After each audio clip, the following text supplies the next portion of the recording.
Hey friend, welcome to the Halfway to Dead podcast. I'm your host, Jen Lovell. Listen, you and I have reached that age where we are done with the bullshit. We know that midlife is our chance to flip the script and experience life on our own terms. It's time to reconnect with our higher selves and reclaim our inner peace. Are you ready with an open heart and an open mind? Awesome, you're in the right place. Hop in and ride shotgun with me on this midlife spiritual journey. Hey guys, welcome back. So today, before we get started in today's episode, I'm going to ask you guys for a favor. I'm going to ask you guys, if you haven't done it yet, to just right now, unless you're driving, just click and give me a nice 5-star review. I would really appreciate it. I'm trying to spread our reach as far as we can and get as many people on this journey with us as we can. And so that's helpful. So I'm just going to ask for it. Would you guys please give me a 5-star review? If not, I'll survive. We'll all survive it, but I would love it if you would do it. Okay. So today I interviewed Beth Rockert. Beth is a CYT 200 yoga instructor, a PMP certified professional, and co-founder of the Omwell Collective Yoga and Wellness Center. With 37 years of experience in corporate America, Beth understands firsthand the stresses of professional life and is passionate about helping others find balance through yoga. Beth also holds additional credentials in chair yoga, Reiki levels 1 and 2, yoga for the workplace, yoga inclusivity, and yoga activism. So are you getting this? Beth loves her some yoga, you guys. Also outside of the studio, she's a proud mom, grandma, and wife, and these are roles that deepen her compassion and understanding of life's many stages. So what do we talk about today? You're thinking we're just going to only talk about yoga. No, we are not. We talk about how yoga guided her through recovery from physical injuries and a rare tumor that's part of her spiritual journey. Mainly what we get into today is Beth gets very vulnerable with us as she shares her journey through being raised as a strict evangelical Christian. She was a PK, you guys, pastor's kid. If you grew up in Christianity, you probably knew what a PK was, but we talk about it in the show. So she went through this journey of the deconstruction of religion and her reconnection with the divine in a very different way. Beth and I have this in common, so we talk a lot about it. And I just want to shout out to Beth and thank her for being vulnerable and sharing her story, because while this isn't a new, fresh part of her journey, it is new for her to share this publicly. So I'm honored and flattered that she felt comfortable enough to do that with me here on the Halfway to Dead podcast. So we get into it all, and she just comes right out of her spiritual closet for us, you guys. If she can do it, I'm doing it through this podcast. You guys can do it too. Okay. We talk about the deconstruction of religion. Guys, we just go a lot of different fun directions. So what I ended up doing is you have the main episode here with our main topics of discussion. Then, because a lot of it was still very interesting conversation, we have bonus content with Beth. It's right there underneath this one. So when you finish with this episode, go to the bonus content and you can continue eavesdropping on Beth and I's conversation. So let's jump in to this very important subject, which is the process of deconstructing our religious background as we move through this spiritual journey and embrace the divine, God, whatever you call it, in a new, different, my opinion, better way. All right, let's do this. Thanks for being here, Beth. Oh, thanks, Jen, for having me. This is going to be really good. We've all been through a bunch of crap, but Beth's been through stuff in midlife just like us, you guys. And so we're going to hear a little bit about it today, and not because we're a bunch of nosy bodies, but because sharing our stories helps us know we're not alone and helps us know that we can get through this, right? Absolutely. You can't get around. You got to go through, everybody. We got to do the work like we talk about. Yeah. Let's just start with your spiritual journey story. Where do you want to start? I think it's important to know first that I was raised devout Christian. My father was a pastor for a while. That's really what brought us up to this area from Southern Indiana. So I was raised in a very hellfire and brimstone, place. And really, I'm grateful for every step of that because it gave me a deep-rooted faith and it really connected me with spirituality, right? Yeah. And then as I got older, into my early tween years, I would start questioning, I would be like, how do we know that our God is the God? Mm-hmm. How do we know that what is this Buddha thing? And what is this Islam thing? And why is Catholic different from what we learn? Like, it was just... Yeah, because there's so many branches just in Christianity alone. Right. Yeah. Right. And everybody kind of argues with each other a little bit. Absolutely. Yeah. And so, like, I was always like, how do we know what we're teaching is what I'm learning is the only way, right? Mm-hmm. I was always questioning that. And then, of course, you get taught that don't doubt your faith. You know, it's faith in what isn't That's a big seen. no-no. And Mm-hmm. right. So, you know, I really buried that into my teens. But then in college, I loved world religion. I loved learning about different theologies, and my curiosity was always piqued. Yep. But, you know, being embedded in the church, you are again taught, you know, that almost to fear it. Like, don't really look into that because it's going to make you doubt your faith. Fast forward through all of life's things, marriage, divorce. And so I would say, like, one of the pivotal turns for me was a divorce in 2014. Okay. And for me, that was, I'm done trying to turn myself inside out for other people. And that's midlife. Right. Yep. I'm ready to live life Mm-hmm. and really embrace it. And when that divorce started to happen, I really started to evaluate where am I and where do I want to be, Mm-hmm. and what do I want my life to look like? And I want it to be peace, and I want it to be love, and I want it to be connected. And so I just started doing things differently. Yeah. And I was a runner at the time and ended up with an injury. And that injury came very close to a surgery. And then I went for a second opinion for this back surgery and neck surgery. And the lady that I went to said, I want you to give me 6 months and let's try something different. And she did acupuncture and acupressure, and she had chiropractic adjustments and, you know, all of this. Approach. It was a much more holistic approach, which was interesting, but she was from, I think Poland was where she was from. And so she integrated all these holistic things. And then that piqued my interest, and I started to explore, and I got connected with a local chiropractor who then said, I think yoga would be good for your body. You run and you demand a lot from your body. And what age are you when all this is going on? I was like 42-ish. Okay. Right? Yeah. As scary as it was, I'd never done yoga before. I'm like, I'm going to give it a try. So I found a local yoga studio, and I was nervous because, you know, because of the injury, I had stopped running and I gained a lot of weight, and I was like not feeling good about my body. Right. So I go in and I like, oh, it's going to be this tiny little yoga teacher, and I'm going to... Right. A bunch of tiny people in their tight clothes. Tiny people in their tight clothes doing handstands is exactly, you know, all the things people think yoga is, but isn't, is what I was thinking. Right. And I walked into the yoga class, and first the yoga teacher was about my age. And I was like, okay. I like that. Yep. I like that. And secondly, every other person in the class was older than me, and with different body types and different body styles. Yeah. There wasn't any, you know, thin little athletic person doing handstands, right? It's a very different vibe than going to like the gym.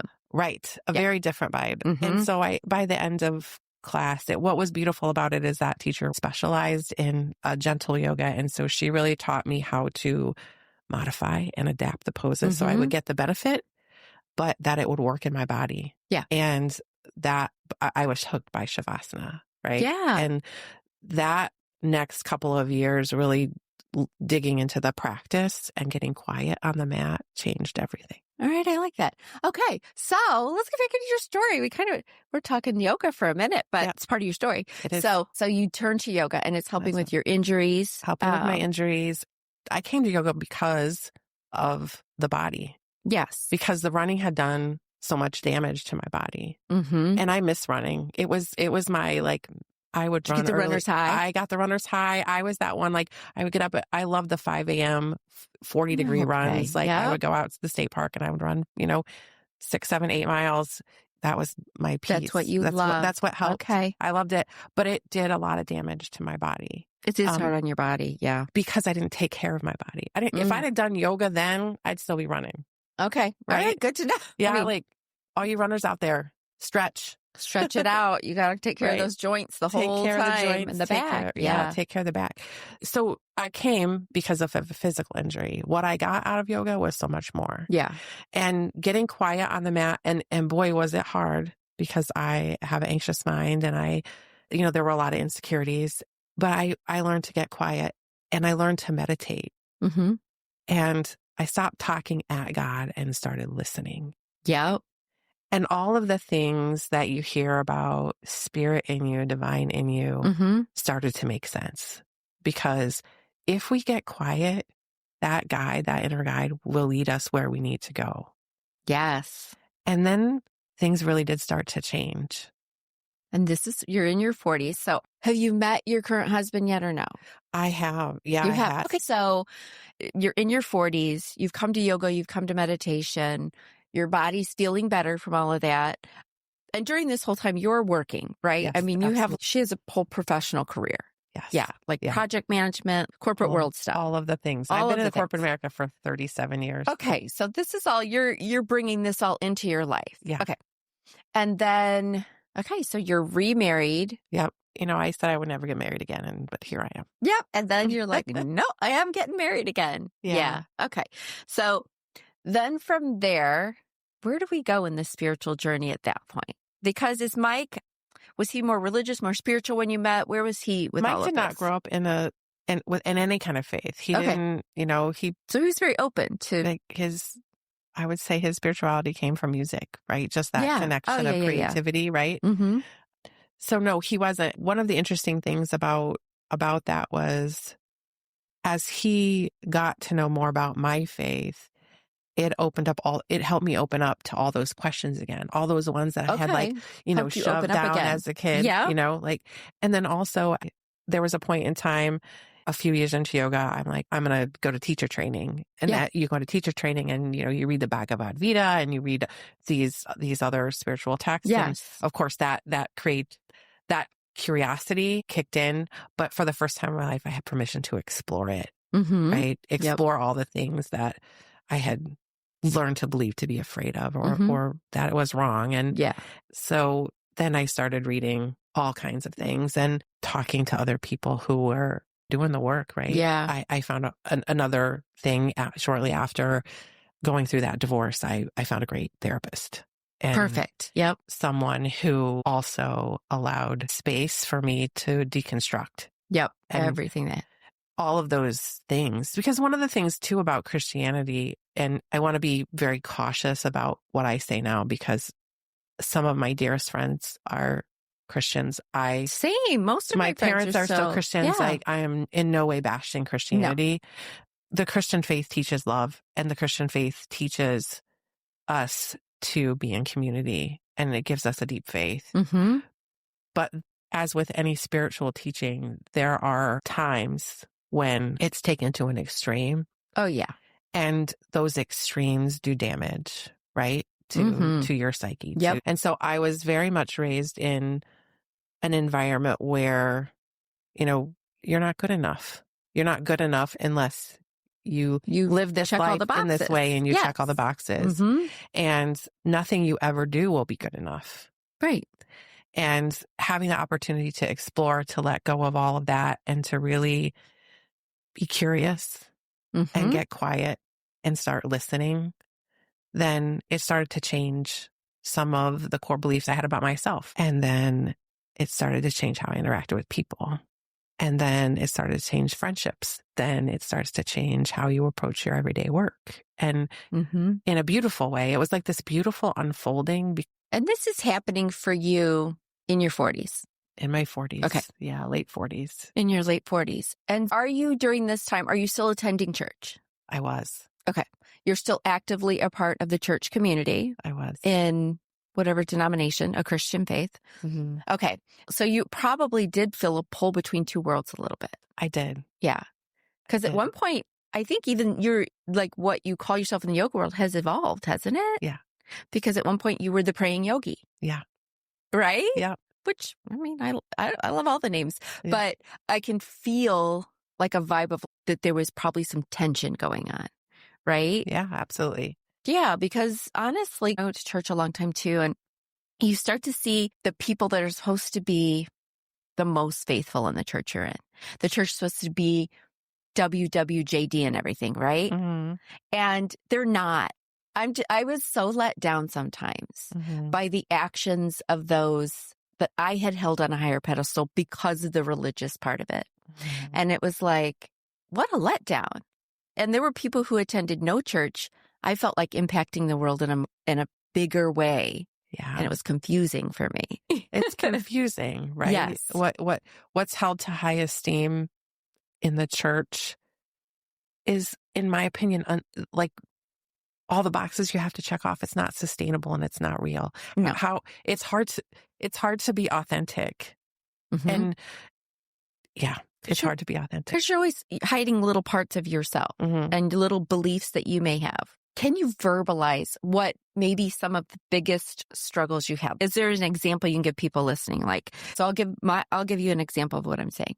So for me, I could never connect with the condemnation of the LGBTQ community. I have a gay son, but this was far before I even knew my son was gay. I was always just like, this doesn't make sense. God is love. These people are really good people. They're checking all the other boxes. How can this one box, they're showing love for another person, right? They're in love. And this world is supposed to be about love. Admittedly, once my son came out as a gay man, it hit me a little harder. It made me think a lot harder on that. And that was one of those big changing points for me, that it was like, no, this doesn't make sense. This isn't the God I know. This isn't the Jesus I know. This isn't anyone I know. This doesn't make sense to me. So that kind of example, because even in the olden days, they used to use the Bible to twist around to make interracial marriage wrong. Right. And you're like, what? None of this has ever made sense to me. Right. And to this day, there are still very religious sects that are against a lot of crazy stuff. Yeah. So those type of things were some of the ones for me that were big ones that were like, I can't be on board with that anymore. I can't be on board with people who are thinking that anymore. Well, and I think it's an evolution. So I will say there was a time where many, many years ago where I did believe that it was a sin to be in the LGBT community. I was in that spot too. Yeah. I was in that spot in my early 20s. So, you know what I mean? Because I was so programmed by my dad, honestly. And it was later in life when you start to evolve, and it's incongruent with what love means. It's incongruent with what acceptance means. And so many of those things you described are true for me too. Probably the two areas I would add is the judgmental part of it. Right. There's always the choices that you make, the behaviors that you have, the life that you're living. There's always this judgment of other people. But, there's this phrase, but for the grace of God, there go I, right? I have no right whatsoever to look at the life you live, Jen, and say it's right or it's wrong. Right. Or the decisions that you make, even if you're going through a tough time, even if you're making decisions that I don't understand. I don't walk in your shoes. I haven't experienced the trauma in your life. Yeah. I wasn't raised in the same environment. I don't know how you filter through things. Right. And the same for me. Like, no one knows what I've been through in life. Exactly. And to the decisions I've made, or right, wrong, or indifferent, or I've done a lot of crazy things in my life, and I've had a lot of challenges. Yep. But I look back and I wouldn't change not one. Not one. Well, it just led you to where you are right now. It leads you. It's an unfolding of your soul. Yeah. Right. It's an unfolding of who you really are. Yeah. And I truly believe in this idea that prior to choosing to come to this life, we sit with our tribe, our soul tribe, and we sit with the divine being, and we decide, what is it that my soul needs to learn in this lifetime? Yep. And these are the things I'm going to experience in this lifetime. And when I come into this human form, I forget that I made those decisions in order to experience all those things and learn all of those things. Because we wouldn't roll through this life the same if we knew. Right. Yeah. Exactly. Yeah. So my soul chose to learn this, and my soul is unfolding in each of those each of those experiences. And just getting to a point where I could verbalize that and say that out loud was a conflict at one point. For sure. Because that's not necessarily what the Christian faith teaches us, right? No, not at all. And so judgment is a big one. Judgment is a big one. And that it's the only true way. Like, it's the only truth. Yeah. And I've come to believe that there is a lot of truth in the Bible and Christianity. There is a lot of truth about the divine being. However, it's one group of people's attempt at sharing their experience of the divine. Yeah. In different cultures, there's different experiences with the divine, different vocabulary they use to articulate that experience, and different practices they use to connect. And the more I learn, the more beautiful it all is. Because there's far more similarities actually than differences, if we would just get all on board. Because I think that's one of my biggest things too, is in Christianity, there is only one path back to God and to heaven. There's only one path, and that's through Jesus. And I think Jesus is amazing. I just did my own little episode recently about this, my beliefs, but I don't think that he meant for us to worship him the way we are and to decide this is the only way to God. Think about God, you guys. Think about God and how many millions, billions of years things have existed by his making. His, her, I don't care. Go. I think there's feminine and masculine to God anyway. So call it whatever you want. It's logistics to me. But so that he would go this whole time. And we've had lots of religions and different things popping up over all these millions of billions of years, right? To say that there's just one person he sent. And if you don't check every box that not that Jesus gave us, he didn't give us those boxes. Okay. The people that came after him that made this religion in almost a political type way. This is all just my opinion, you guys. That's where the boxes came that we have to check. I don't think they came from Jesus. I think Jesus is amazing. And I think we should WWJD the shit out of everything. Because if we could be more like he was during his lifetime, as he grew and evolved throughout his lifetime and did so much and taught us so much, cool. Like, I'm on board with that. But I am not on board with if you don't check all the boxes that the Christian church decided we have to check, you're going to burn in the depths of hell. That I can't get on board with, because I've met far too many. The further we get in our life and meet more people and visit more places, we realize these are a lot of amazing people in completely different religions, no religion, whatever. For me to say that God is going to banish them to hell because they didn't read the right scriptures, they didn't check the boxes of what other humans decided they should check, that makes zero sense to me. I can't. I agree. Just can't. And I was in that place because I was raised that way. Yeah. I was in that place for a very long time. Same. Right? Same. Like, no. And I want to bring this back into the yoga journey for me, right? So as I continued down the path of yoga teaching and mindfulness teaching, first of all, you teach a lot of what you experience, right? Like, sometimes you teach what you go through. But as I did that more and more, friendships that had been long-term friendships started to get strained. Yes. Because there was this uncomfortableness with it being not what they believed. Right? Yeah, because they were very strong. They were still in a place of strong in their belief. And it probably felt like they weren't checking the boxes by having you as their friend. Right. Yeah. So what would you say to that? Like, what's the best way to deal with when some of those things start happening during deconstruction, like lost friendships or strained family relationships? Okay. So one of my favorite quotes is an Albert Einstein question. One of the biggest decisions that we make in life is whether or not the universe has good intentions towards you. Yeah. You live your life, you display behaviors knowing based on that belief, if whether or not the universe has good intentions towards you. Yeah. And think about the elementary teaching of Christian faith. Yes. I've been there.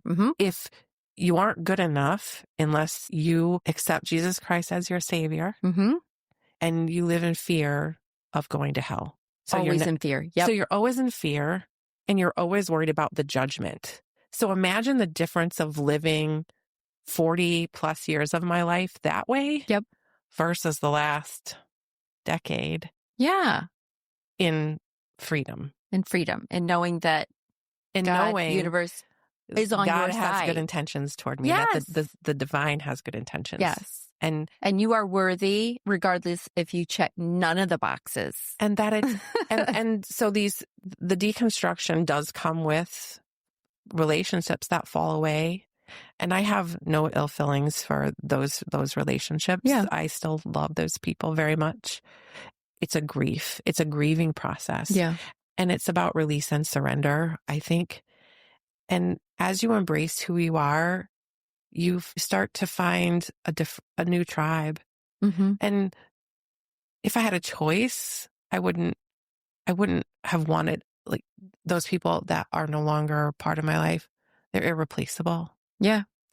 And they were decades of friendship and decades of shared experiences. If I had my choice, they would still be in my life. Yeah. But I've learned there's a beautiful unfolding in all of that. And as my soul unfolds and I start to live out what I was brought here to do, Yeah. then there are people that come into your life, like my wonderful husband, who accept and embrace and love and encourage and walk alongside you. Yeah. There's a peace there. There's a heartache, but there's a peace. Okay. So it's really just making peace with the fact that perhaps, because you may have had soul contracts with all these people. Exactly. And that may have just, that part of the life with them, it came to an end. Right. And that doesn't mean that when we return to the other side in God's love, we won't all be back together again anyway. Exactly. Because we'll all know all the things again. Right. No one's going to be fighting about anything. Like those soul contracts were made and those decisions before I came in this human form.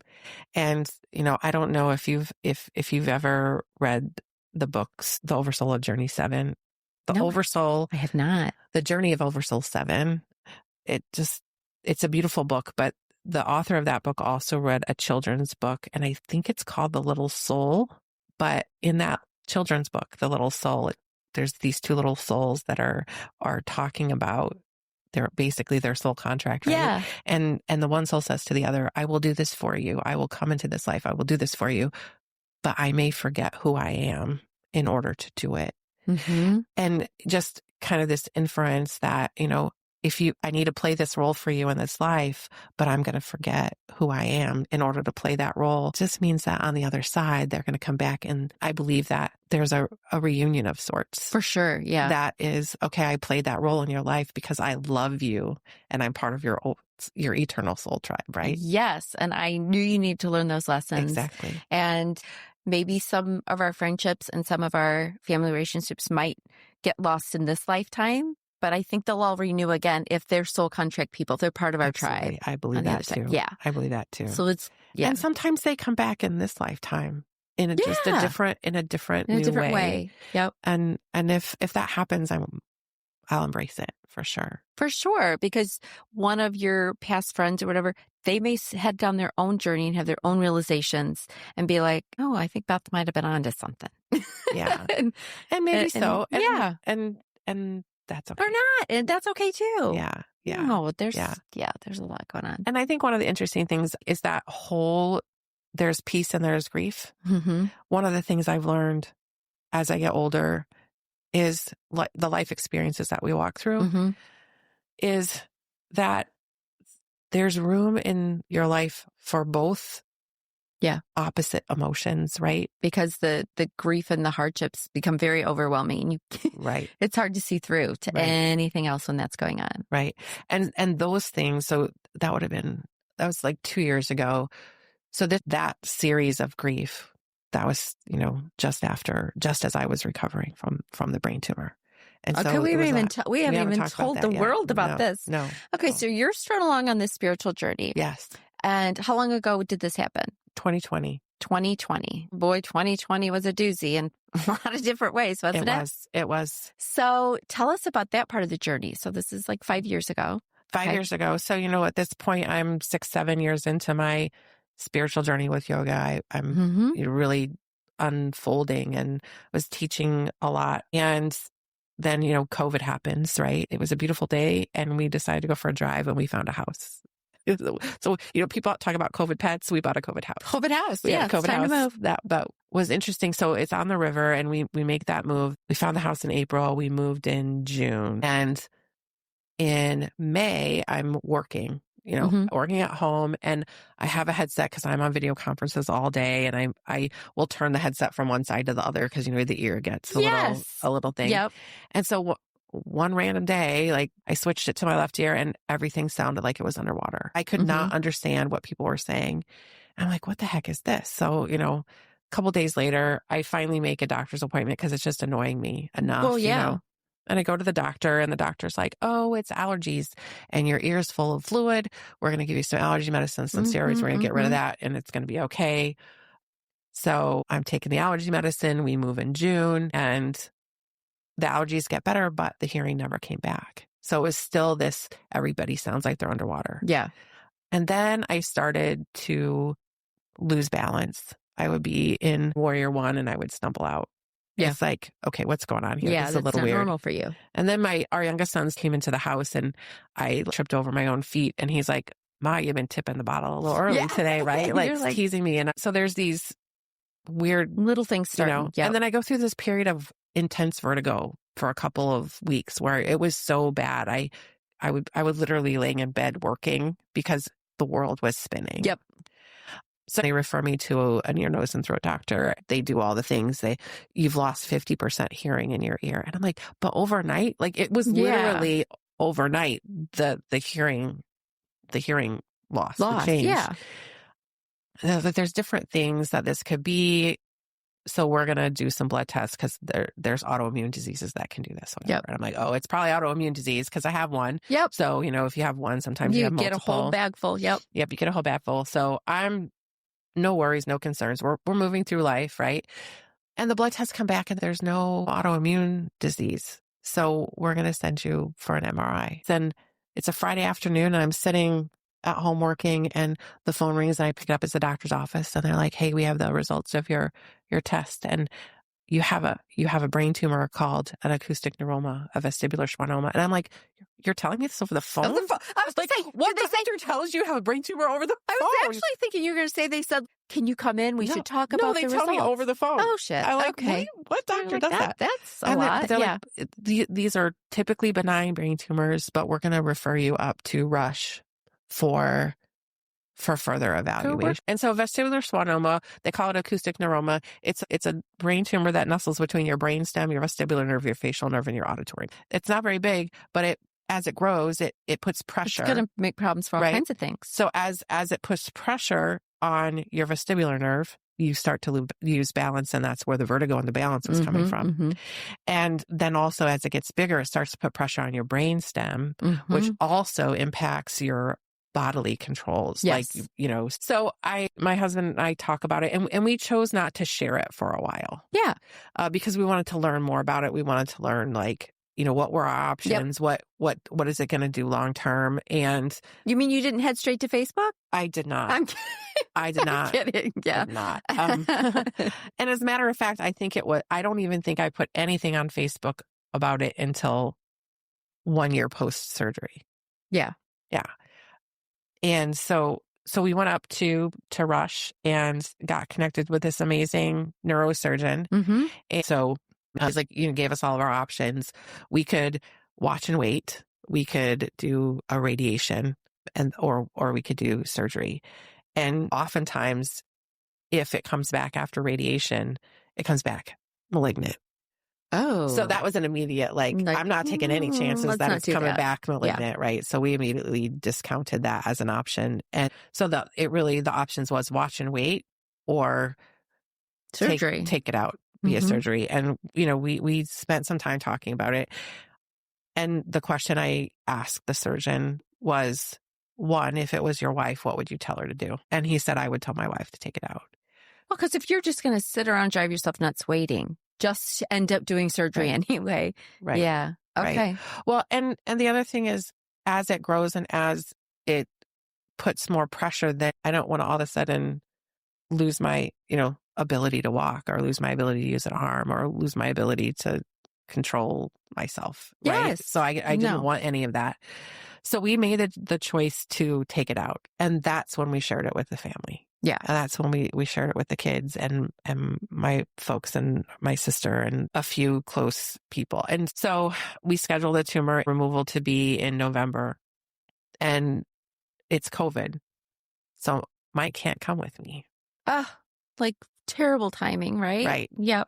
So And there's unknowns in this surgery. So unknown, I didn't know if I knew I would lose hearing. So I am single-sided hearing now.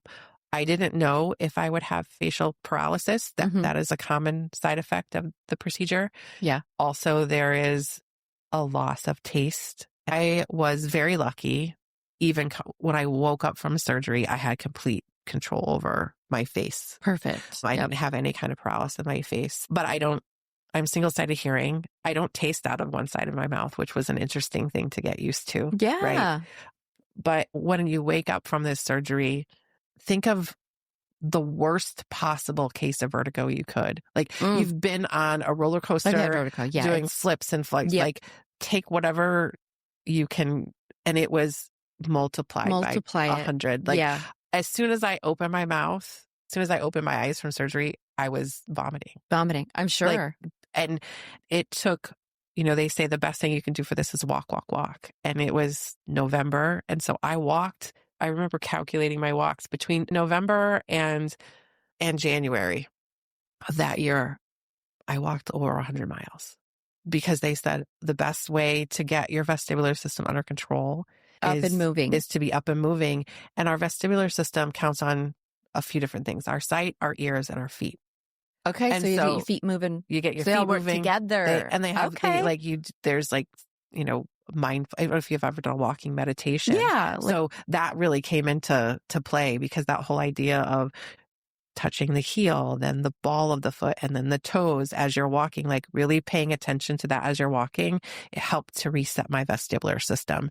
I was out there in the snow and the ice in my boots and just my hat. Doing your thing. Yep. Just walking. I walked a lot. So during this time in 2020, spiritual journey wise, you are where? Are you still heavily attending church? Are you doing your own thing at that point? Were you meditating a lot then? What was happening in 2020 during this time of your surgery? So we had slowly started to pull away. And so that surgery was pivotal for several reasons. The first time I tried to go to church, the sound and the lights were so overwhelming to my sensory system, it triggered a migraine right away. Ooh.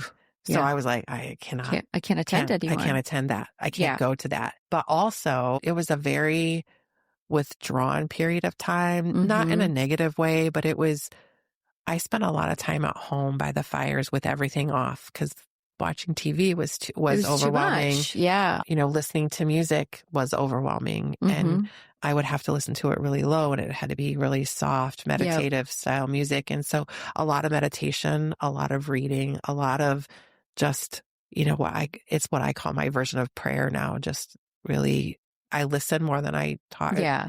I'm like, divine, here's what's going on. And then I just listen. Yeah. Okay. So do you differentiate your prayer for meditation now, or do you just meditate and call it this? It's all one experience for you. I mostly meditate. Yeah. But there are times when things get big and I just talk to the divine and about it. I'm like, I'm really struggling with this grief today. So can you, I'm going to meditate now. Can you just give me a little peace? Yeah. And that actually is newer because for a long time I just would meditate and I stopped sort of the prayer end of it or what felt like it. The talking to. Yeah. Because I was absorbing so much. Yes. But now there's a little bit more of a balance. There's both ways. So, because for me, I think prayer is more when I do more of the talking and conversation, and then meditation is more listening for the answers. Yeah. Right. So in my mind, there's still some differentiate. Very different. Yeah. That they're a little bit different for me, but really in meditation, I'm still conversational. You know what I mean? A little bit, but I would say prayer is when we talk to God and meditation is when we shut up and listen. We shut up and listen back. Right. Yeah. So it's a whole process. And when you shut up and listen, it is amazing what you hear. It really is. I know. So do you feel like in meditation for you, what do you feel most connected with? Because I connect with my higher self a lot. I connect with my spirit guides. I connect with my angels. I connect with God. I connect with the ascended masters like Jesus. Do you feel a strong connection to any one thing when you're meditating? Have you met spirit guides? I have. Who have you met in there? So first of all, I connect with ancestors a lot. Okay. I have two beautiful stories I want to share with you. And then the other is there is definitely a connection to higher self and divine. Yeah. I was struggling to connect with guides for a while. What I'm finding about my guides is many of them are connected to me in a familial line, right? Okay. So one of the things that you learn in yoga is that your body holds trauma. Yes. It holds trauma, and Mhm. movement is one of the ways that we get that stuck energy moving. There's so many modalities. You've talked about Reiki, you've talked about sound healing, and in some of your other episodes, some of the other healers that have come on, movement is one of those modalities that helps get that To stuck get it energy out. Yep. But our bodies remember. And sometimes the things our bodies remember aren't from this life. They're not ours. They're not No. ours. Mm-mm. Because think about it. You're held for all that time in your mother's womb, and she has all of these traumas that she's And held all the on way to. down through our whole line. Right. Mm-hmm. Our bodies remember. Yep. Right. And that was a beautiful release in that meditation.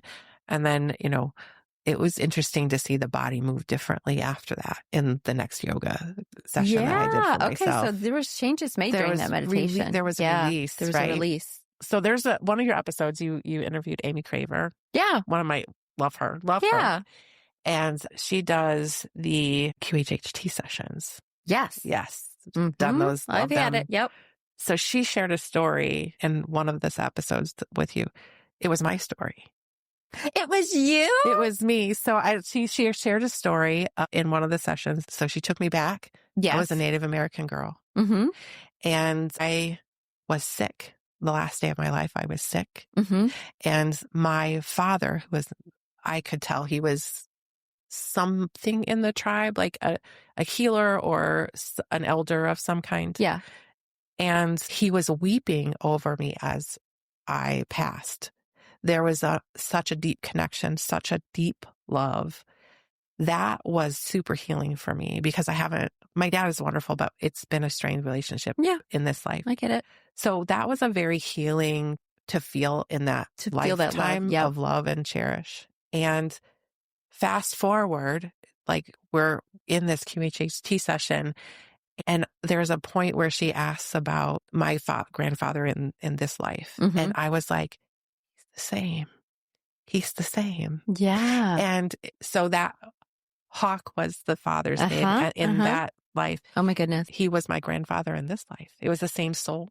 Oh. And it was one of the most beautiful experiences of healing. Yeah. Because not only was there this deep experience of fatherly love in that moment, but to know that soul is so tied to me, that we were together in this life, and my grandfather in this life I was very close to. Yes. Right. So it was a beautiful thing. So taking this all back to 2020, right? Like 2020 and the meditation after the brain tumor, that's when we just stopped going to church shortly after that altogether. Yeah. And then I gave myself even more permission to explore mm-hmm. and, doing some of the QHHT sessions and the Reiki different sessions. things. And Yeah, absolutely. And so do you have regular visitors during meditation now? Do you have anyone? I hawk often, always with you. Okay. So you're very connected. Very connected. Yeah. And so,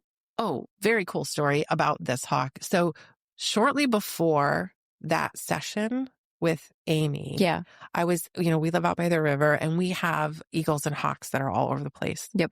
And shortly after we moved in, I came downstairs one day, looked out the window, and there was this hawk in my front yard who had captured a squirrel. Mm-hmm.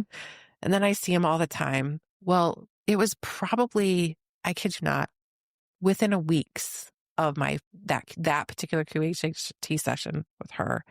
I'm in the kitchen making my coffee, and I look out the sliding glass door, and there is a hawk perched on our deck. He's on the deck railing. Oh my goodness. And just staring at me. And so, in that QHHT session, I know he's with me when I see a hawk. So whenever I see a hawk, now you know hawk. And so there'll be days now that I'm like, oh man, I'm just really struggling. It's a day. Yep. Or, hey, hawk, I haven't seen or felt you in a while. And I'll look up and there's one flying, a hawk. Right? Oh, and so that's so cool. And something also very interesting is, there was a couple weeks back, I was in the studio, we recently opened, just kind of doing some decorating and cleaning, and I felt him right there with you. Right there with me. Yep. And I was like, Thank you. Thank you for being Yep. here. Right. I Yeah. know. Yeah. Because I feel like we always have them with us. It's Yeah. just, do we slow down and quiet ourselves enough to feel it and know that they're there?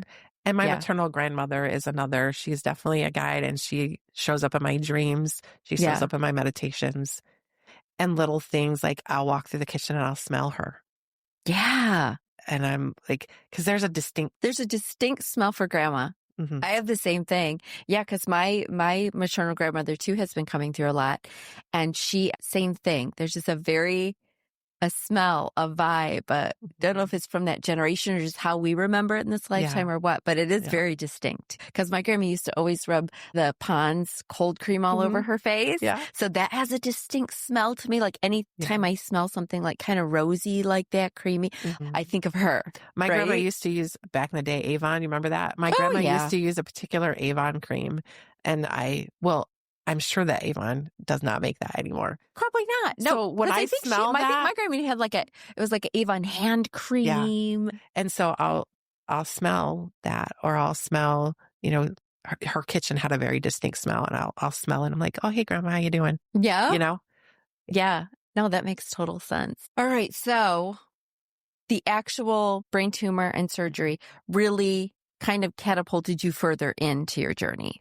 You were in it, but it really was like, okay, you were kind of up in your game then all of a sudden. So what I'm getting out of your spiritual journey, or what I'm feeling like a lot of people might be connecting with, is partially this religion deconstruction, because it is a very big part of a spiritual journey for those of us who were raised in a very strict religion that had all those boxes we had to check.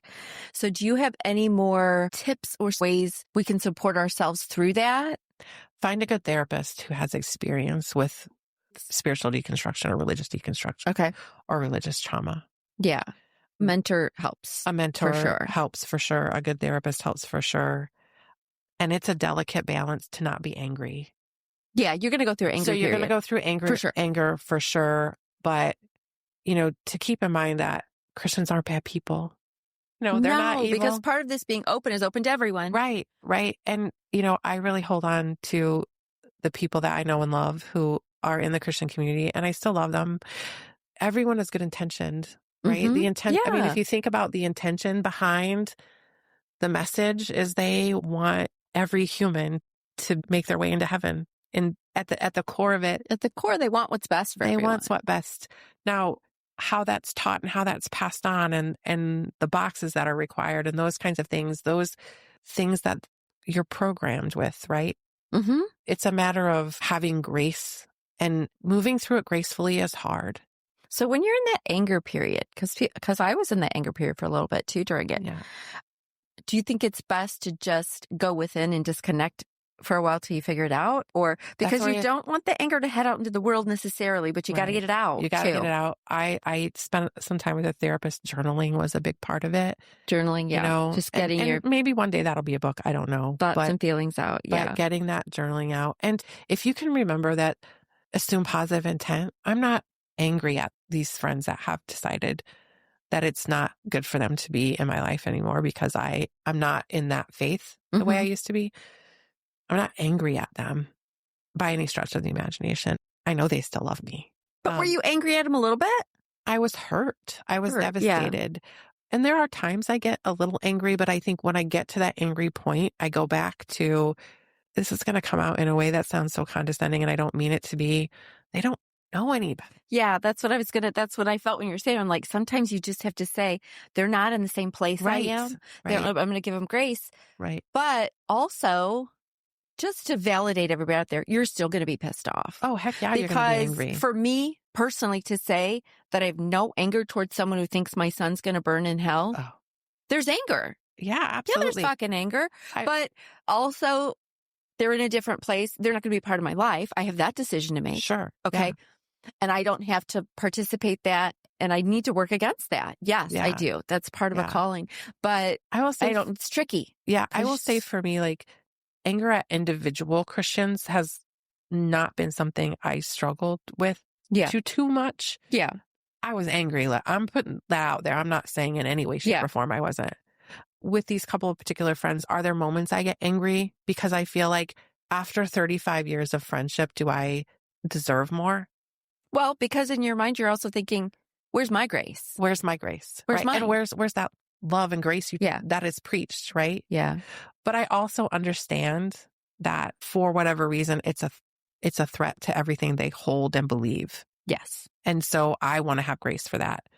I will say one of the moments I became the most angry at the idea of Christianity was when I realized that core thing that I have always struggled with my whole life, that has shaped the decisions I've made, that have shaped the men I chose in my life, was I'm not good enough.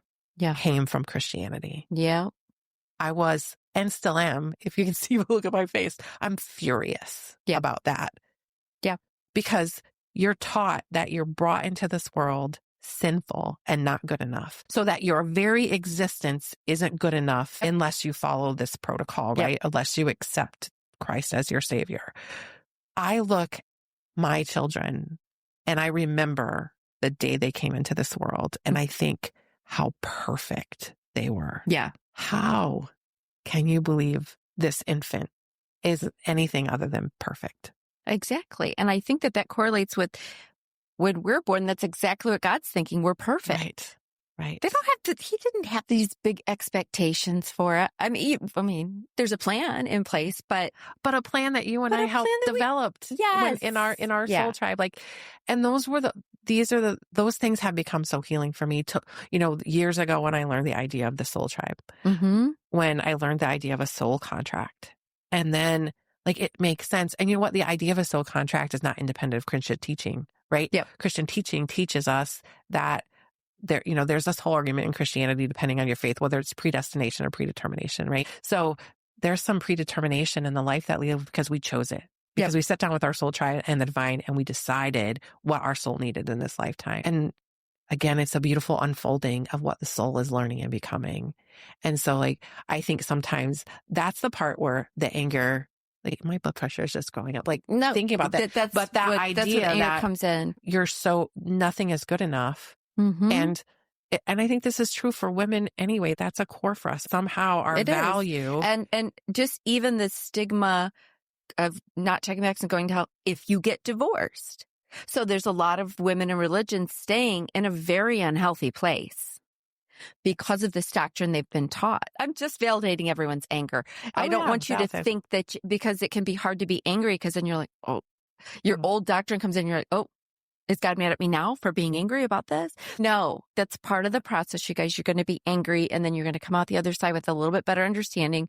And then you give more people grace after that. That's why I was saying during that anger phase, you want to find people you can console in. Yeah. But it's probably best to pull back from those people you're angry with for a minute. Because you don't want to. Right. Because you don't want to live in anger. No. It's not healthy for anyone, right? Too much negativity. And here's the other thing. You got to make room for that. One of the things I learned years ago, I actually learned this at a Christian women's conference decades ago, was that anger is a secondary emotion. Why are you angry? You do believe there's righteous anger, right? Yes. Yes, there's righteous anger, but there's also, most of the time, anger is a secondary emotion. It is how we've learned to express frustration, sometimes how we've learned to express disappointment, because we aren't given the vocabulary to describe our emotions. So it's taking the time to sit with the anger, allow yourself to be angry in a healthy way. You know what? Go to a rage room. Do something. Yeah, you got to get it out. Maybe not on the people you're angry. Just not on the people you're angry. Right. Find other modalities, like music, art, creativity, other ways to let some stuff out. Or, like you said, a therapist, someone in confidence who you can let your feelings out to at the time. Yeah. And for me, writing was a thing. I used to do this when I was a teenager. When I would be angry at my dad, I would write terrible things, and then I would just rip it up and burn it. Yeah, and get rid of it. Yeah. But at least it got out of your system a little bit. Yeah. And so sometimes the writing, the process, it's a physical exercise, so you can write with fiercity, right? You can just scribble it out. It can be an ugly handwriting, whatever really you want. Press on that number 2. And you can say whatever you want. Yeah. Because it's just going to get burned in the fire. Right. And then that's a beautiful letting go ceremony right there. There you go. Wait till a full moon, start a fire, throw that baby in. Let me ask you one more thing about this religious deconstruction process. How long did it take you from when you first felt it to when you could verbally let people know your true feelings? Because like you said, you had one foot on either side for a while. You were attending church, you were meditating, you were exploring the other side. Because that's a hard part for us too. When do we know we're at that point where it's time to verbalize and come into our own authentically and not care what everybody else thinks? So, wow, that's a loaded question. Oh. So let me tell you that it started 2018, and it started as I was working with my therapist, learning to draw boundaries. Mm-hmm. You know, we all have, women especially, we can't draw boundaries. So I was trying to learn to hold boundaries. And then I started to figure out part of the reason I couldn't hold boundaries was because of these beliefs that I held. Yeah.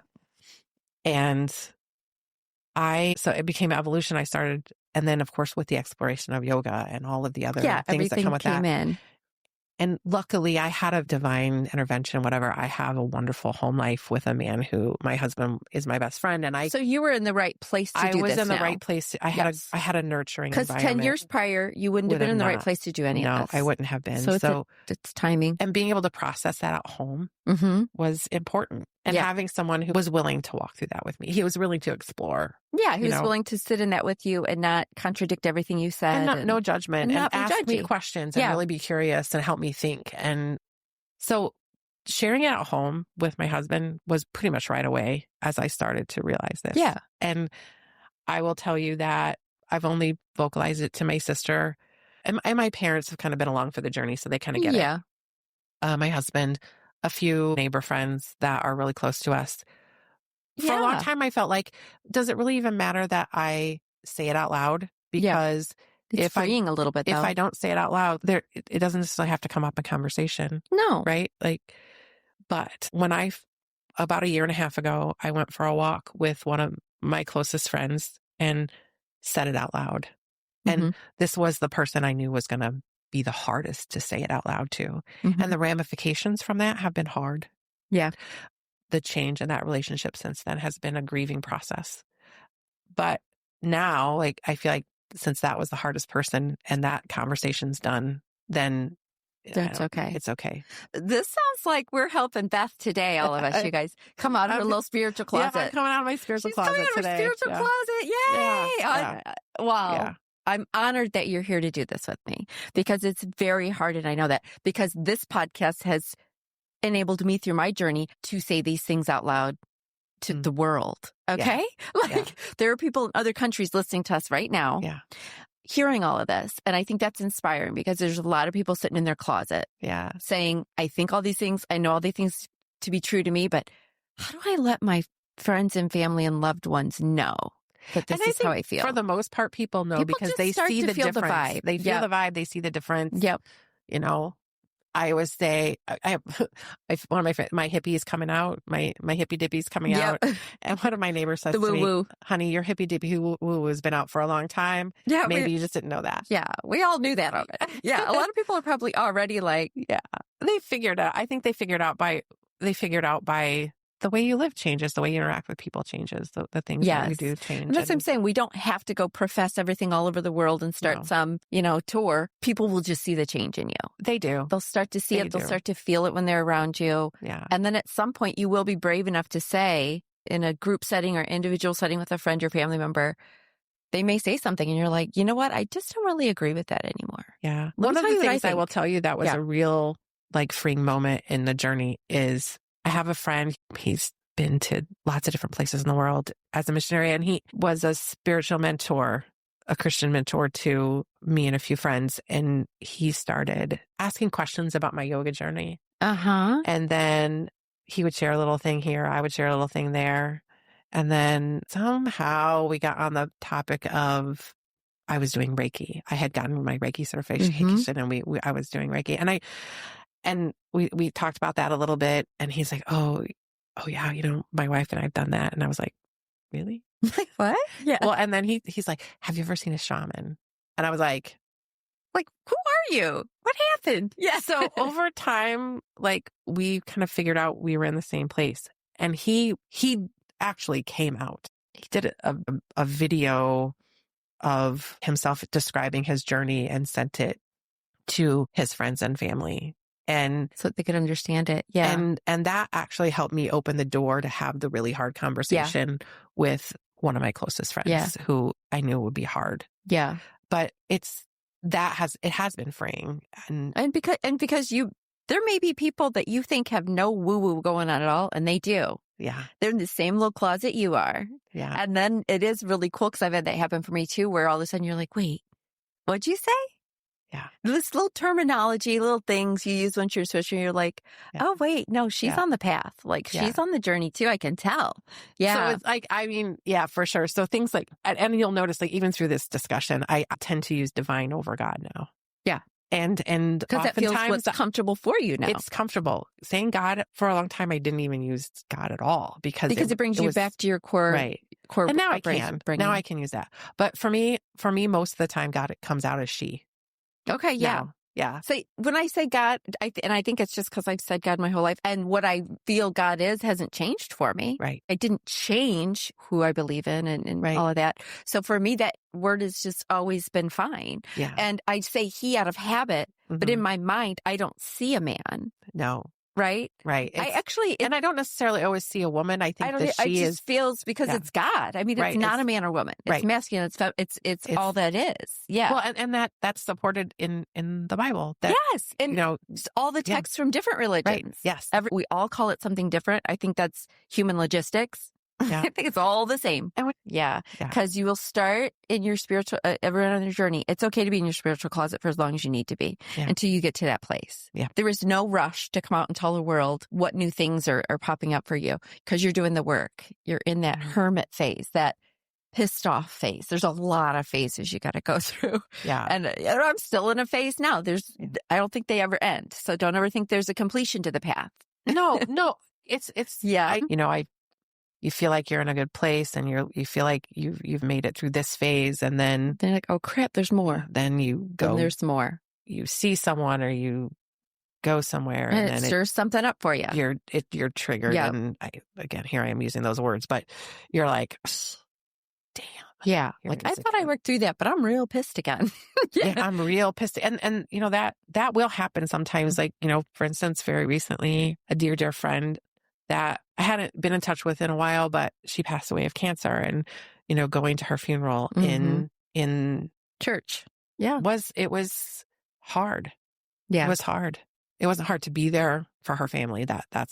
Wasn't hard, but the hard part was. No, but I understand what you're saying, because sometimes when I have attended church like events, since my mind has wrapped around all this, I've been on this journey, and you hear different people during prayer and everything saying certain things, you're like, you just take a sigh, like, that isn't right. Like, it's like, the mental damage that you're doing. Yeah, like, stop saying that. You just want to be like, stop saying those things. Yeah. Like, stop saying those things. So it can be uncomfortable. It can be very uncomfortable. I mean, I still think services are a beautiful way that people get together. I don't have anything against it. The community, it's beautiful. It just depends on the community and the service you're attending or whatever. But sometimes you're like, oh, what's happening? Well, and so it sounds like the bottom line is for everybody out there in your journey, wherever you're at, whether you're angry right now or you're giving grace to everybody or you're starting in, maybe find you might not have a whole tribe to find yet. Okay. It's going to take a minute to find a tribe, because the word tribe to me sounds like a bigger group of people. Yeah. But maybe you just need one person. That could be a therapist. That could be a mentor. That could be a spiritual coach. Just someone who can allow you to be open with them while you're working through your thoughts and your feelings until you're ready to, and just be honest and say, like, what feels right in my body right now? Right. Can I get on board with that really and think it all the way through? Absolutely. Because you may have been sheltered a lot of your life. Okay. And I think one of the things, this is unfortunate, but one of the things I feel like any religion, not just Christianity, but one of the things it does is it teaches you can't trust yourself because you're not good enough. You're not smart. You need someone outside of you to tell you what the right path. But the reality of it is, and the beauty of meditation is when you get quiet. Yes. Your soul will lead you where you need to go, and your soul will not steer you where you are supposed to be. And so there's just you're going to find your own way through this journey. Just keep going. Absolutely. You got to go through. You can't get around it. And if you're around anybody who didn't do all this work in the journey, they're not really on the journey, you guys, because there's some spiritual narcissists out there that are going to, I mean, honestly, I've met people who got their yoga certification and now they think they're way up here in namaste and they're like, they figured it all out spiritually. No, you have not, because yoga is a tool and it's wonderful if you're on the path to be an instructor. That's part of your path. That's great. But there's a lot more work to be done, you guys. There's a lot more work There's a lot more work to be done than just attending yoga. You got to do your therapy. You got to dig into all the things that have been indoctrinated into one of the tools that we use to make our way through this journey of life. So lots of tools. Yep. And it doesn't matter whether you're a yoga teacher or you're a pastor or you're a therapist. We all have shit. Oh, God. I've never met anybody who doesn't have anything going on, you guys. Right. Never, never, never. We all have shit. Yes. So and some people hide it better than others. That's all. Yeah. That's all. And we're all right there with you. And I like to say, as an instructor of yoga, I'm a guide. Yeah. For your practice that day. Yeah. I don't have all the wisdom. I don't have all the answers. I would say for those people on the journey of deconstruction, it's hard and there's no time limit. No. Mm-mm. You know, I think that the time you may be in deconstruction the rest of your life, but it's not just about deconstruction. It's about rebuilding a relationship with the divine. Yep. Right. One that is your soul's connection. Yeah. Because I bet you're like me and you now feel closer to the divine, to your angels, to your hawk, to your ancestors than you ever did in religion. Because that's how I feel about it. Absolutely. I feel so much better and so much more confident about it. And just, I don't know, like a weight lifted off of my shoulders. Right. And you had a pastor dad. You were a PK. So you know. And all the things they say about PKs is true. I'm just going to leave it there. I've known some PKs. Those PKs in the group are the ones to watch. Okay. Yeah, keep your eye on this. Yeah, keep your eye on the pastor's kid. Mom's dad, if you have kids that's your pastor, that is a friend with a pastor's kid, you better watch them close. Keep an eye out because you think, no. Their dad's the pastor. No, red flag. Anyway. I will say, like, overall, the journey, I wouldn't change what I had to go through. And it's all been hard. And it's been ugly. Yeah, for sure. And fortunately or unfortunately, some of those things have been very public. And that's okay. But stick with it. Do the work. Be true. Be honest with yourself, most of all. And know that there are people out there who have done it and are on the other side who are more than willing to hold space for you. Exactly. Yes. And then the fear starts to dispel and you are no longer worried about burning in the depths of hell with every decision you make. And isn't that a relief? That is a relief, everybody. And you may not even think that you're in that spot right now, but you might be. It's liberating. It's liberating and transforming. It is. It really is. Okay. So you guys can do this. And I hope you guys got some really good information today, hearing Beth and I both talking about this. So wherever you're at in your journey, we don't have to do it alone. There is support out there. There are things we can do to make this a little bit easier. Not totally easy, because it's not going to be easy. I don't want to pretend, but you can get there. And you're going to come out the other side, just this high vibe, more enlightened person that's going to finish this life strong, like we talk about. This is how you get there. This is how you finish it strong, by getting to the place where you're truly your authentic self, free of everyone else's judgments, and you're going to finish strong. That's it. Yeah. What do you think, Beth? Yes. I think once doing the work makes you more full of love and more full of grace for other people. It really does. Yeah. Than you could even imagine possible. Yep. Because you come out the other side. You come out the other side and you realize there's no judgment needed. Yep. Because there's room in your heart to allow the other person just to be who they are. Just to be who they are. And there's that's what unconditional love is. It's that acceptance. It's that you're different than me and that's okay. Mm-hmm. And you don't have to be under the thumb of this list of requirements of do's and don'ts that even if you check them all off, still aren't good enough. Yeah. You can be who you are. And there is unconditional love and acceptance and grace. And not just for others, but for yourself. Yeah. I love it. All right. We got this, you guys. Yeah. We're halfway to dead, but we're still here. We're going to do this. I love it. Well, thank you so much for being here, Beth. This has been really fun. This has been good. I hope you guys got some really good stuff out of this. Thank you for letting me be here. Thank you. Thank you. Thank you. Listen, I know your time is valuable. And right now, I'm feeling super grateful and totally humbled that you chose to hang out with me today. If this podcast resonates with you, could you do me a solid and hit that subscribe or follow button? That's going to help you out because you're never going to miss an episode. And it helps me out because you're never going to miss an episode. And if you have like 30 seconds more, could you leave a 5-star rating and maybe leave a kick-ass review? Thank you so much, and I can't wait to continue our journey on the next episode. Oh, and I can't forget the fine print. You know, the legal jargon. This podcast is presented solely for educational and entertainment purposes. We're just two friends on this journey together, and this podcast is not intended as a substitute for the advice of a physician, professional coach, psychotherapist, or any other qualified professional. You get it. See you next time.